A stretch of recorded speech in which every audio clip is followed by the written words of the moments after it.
Hello friends, જય શ્રી કૃષ્ણ, જય માતાજી. કેમ છો બધા? આઈ હોપ બધા મજામાં જશો and welcome back to our mini vlog. તો આજે છે ઉત્તરાયણ. તો પહેલા તો મારા અને મારા ફેમિલી વતી તમને બધાને હેપી ઉત્તરાયણ, હેપી મકર સંક્રાંતિ. અને જો મારા વાણીબેન આ પતંગ ચગાવવા માંડ્યા છે. તો 5 વર્ષની થશે, હજી પૂરા નથી થયા, તોય પણ આ વખતે એને પતંગ ચગાવવાનો મોકો મળ્યો છે, બાકી અમે ચગાવતા નહીં. અને અમારી વાણીબેન જો ગઈ પતંગ, હા ઉપર પતંગ છે વાણીએ ચગાવી લીધી છે.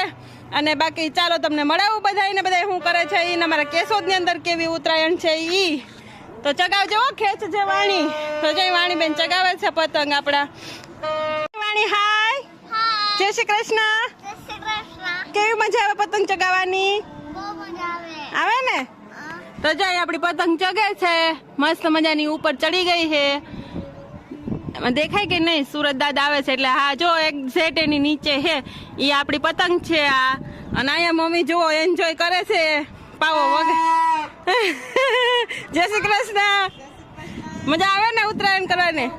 આજ પહેલી વાર ધાબા ઉપર આવ્યા કા?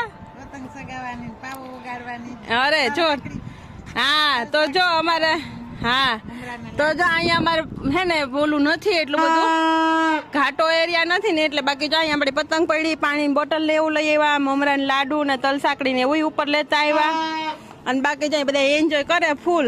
અમુક જાય નીચે પટમાં હે ને ચગાવે છે લૂંટી લૂંટીને. તો અહીંયા લૂંટવાનું પણ આજે એટલું જોરદારમાં ચાલે છે. જો અહીંયા બે એવી ભાષા એ અમારા પાડોશના જ છે. અને અહીંયા જો ચગાવે છે. અને અહીંયા જો પાછળ બે ઘર છે અમારે.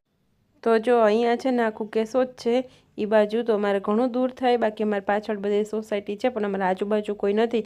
વાણીને ખૂબ મજા આવી ગઈ ઉડાડો.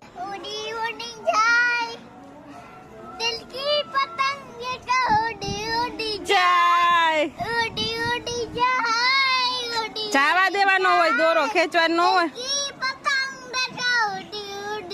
વાહ વાહ વાહ, થેન્ક યુ. અહીંયા બધા એન્જોય કરીએ, મજા આવી ગઈ ને? તો જો ચાલો અમે બપોર પછી 5 વાગે આવી ગયા પાછા પતંગ ચગાવવા. અને પતંગ ચગાવી હતી ને તો પવન જ નહોતો, પતંગ જ નહોતી ચગતી. ત્યાં અચાનક કટ થઈને આવી અને મમ્મીના હાથમાં જો દોરો, એ પતંગ અમારે કટ થઈને આવીને અમે ડાયરેક્ટ ચગાવવા માંડ્યા હતા. અને એટલી ઊંચી ચગતી હતી ને કે હે ને એ દેખાતી જ નહોતી, પણ અમારા હાથમાં દોરો આવ્યો ને એટલે અમે ડાયરેક્ટ ચગાવવા માંડ્યા. તો થોડીક વાર ચગાવીને ત્યાં જો સનસેટ થઈ ગયો, દી આથમી ગયો છે. અને વાણીબેન પતંગ ચગાવવાની હજી મોજ માણે છે, નહીંતર અમે નિરાશ થઈને નીચે વયા જવાના જ હતા.